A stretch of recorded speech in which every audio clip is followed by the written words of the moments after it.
Today's episode is titled, The Next Disney Classics We Need Live-Action Adaptations Of.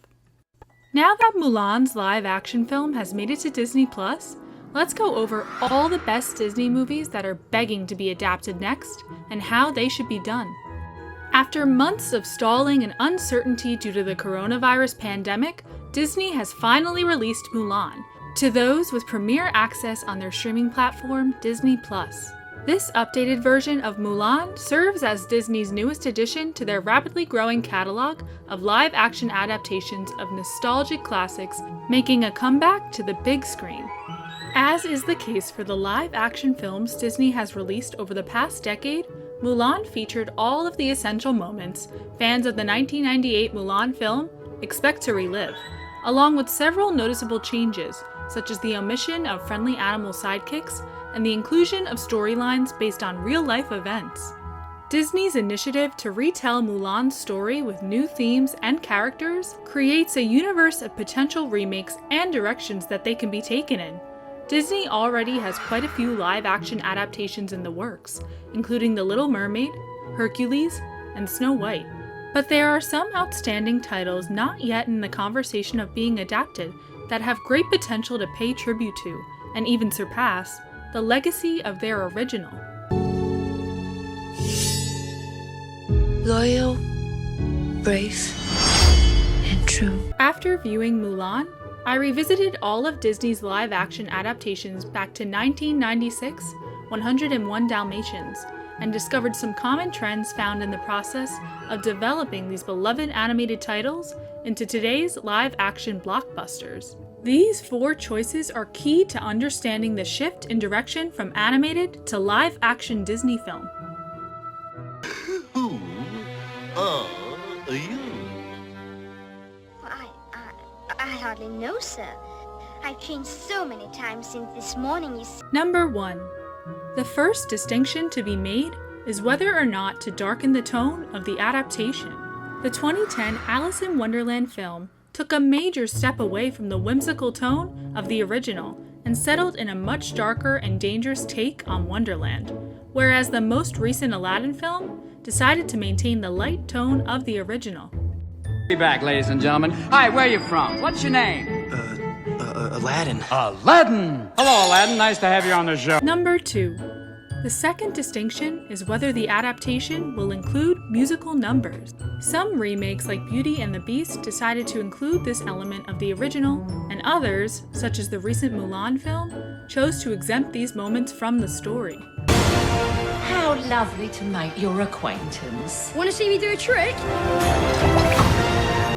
Number 3. The third element that assists in determining the direction of a Disney adaptation is the level of realism brought in the live action. Some of these updated films have gone in a hyper-realistic direction, whereas others like Maleficent don't shy away from the fantasy aspect of classic Disney films. Before the sun sets on her 16th birthday, she shall prick her finger on the spindle of a spinning wheel and die. Number 4. Finally, the degree of divergence from the source material is one that often sets the tone for a Disney remake. As previously mentioned, the recently released Mulan takes inspiration from both the original film and from actual events of Mulan's history, but some adaptations like Cinderella found themselves successful remaining faithful to the original.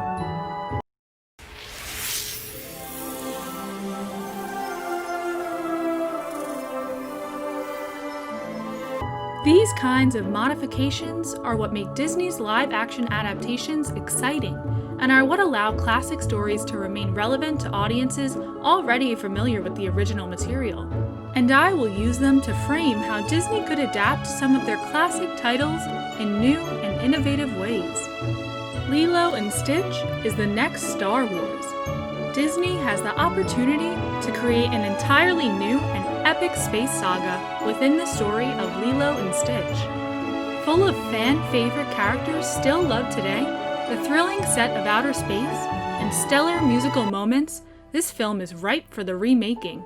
And here's exactly how it should be done when it comes to the 4 common distinctions taken into account when adapting a Disney film into live action. This adaptation of Lilo and Stitch does not have to darken its tone. Adding some freaky-looking aliens would assist the spectacle.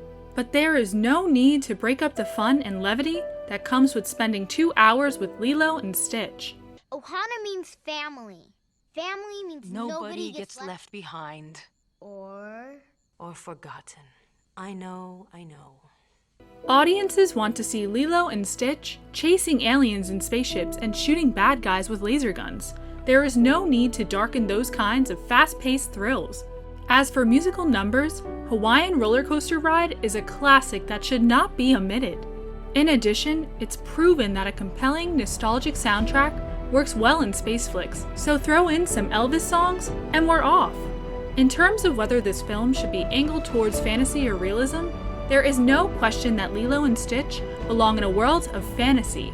At the end of the day, what audiences want from an outer space adventure is some good old-fashioned escapism. Finally, this adaptation will be most successful if it remains faithful to the original film, while building upon it and expanding the universe already adored by all. Ideally, Auli'i Carvalho would star as Lilo, and Stitch would be played by Sir Ian McKellen. Okay, fine, scratch that. you came back. Nobody gets left behind. The Hunchback of Notre Dame goes to the Oscars. The Hunchback of Notre Dame is one of Disney's most underrated classics and has the potential to become one of the best transformations into live action yet. The original consists of mature themes such as the Wrath of Lust and several intense action sequences that, once adapted effectively, could evolve into some serious Oscar-worthy material. That's right, Disney could go for some real award season sweeps with this live-action adaptation. Here's how. First, it is a must that this remake is darker in tone. This will allow for a deeper dive into many of the heavy themes and add to the emotional heft that comes with a story centered around a hunchback living alone in a tower. In the same vein, this adaptation would thrive without any musical numbers, and realism is the key. CGI singing and dancing gargoyles would only distract from the sophisticated and complex content of the film. Finally, this remake could flourish tremendously by basing itself in the original Hunchback of Notre Dame novel. The original film is a great backbone, but taking on more influence from the book would allow for greater depth and a more refined story. In order to secure at least some Golden Globes, the role of Quasimodo would be taken on by Oscar winner Rami Malek. Oscar winner Daniel Day-Lewis would play the villainous role of Monseigneur Claude Frollo. An Emmy nominee Zendaya would portray the enchanting Esmeralda. Disney would be waist-deep in awards after this one.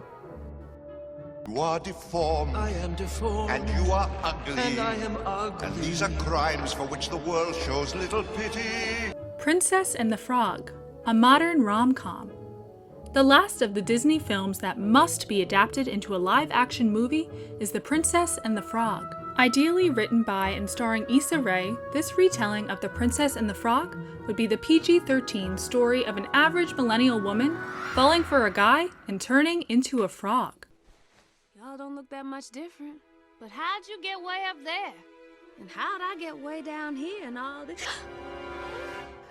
One of Disney's bolder directions for a film, this adaptation would be self-aware and meta, having Ray act as a comedic voice of reason for the audience to experience the film through. The tone of this remake should still be as light and fun as the original, but more suited for teens and young adults.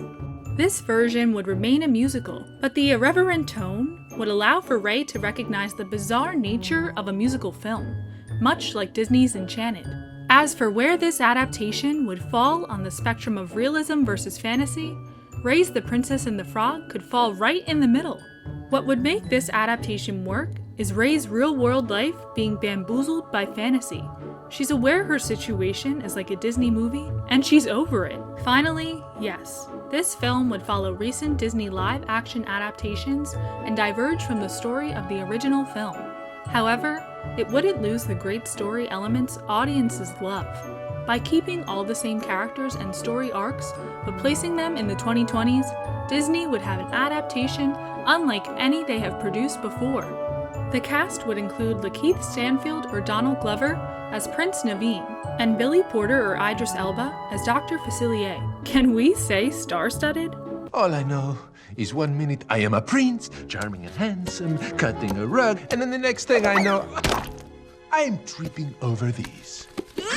These are all just some examples on how Disney can really capitalize on the popularity of their live-action adaptations and take their classic films to new levels during this new era. While Disney would be perfectly fine ignoring these suggestions, it would be wise to create remakes that can establish new meaning and experiences for audiences that are devoted enough to go to a theater and see a film they have probably already seen dozens of times at home. Who knows what direction Disney will take with their films as they continue to produce live-action versions of their classics, but the boundless possibility already exhibited from 101 Dalmatians to this past week's Mulan suggests that the next adaptations to come will bring nothing short of honor to us all. Take note of this. Dishonor on you, dishonor on your cow. Stop.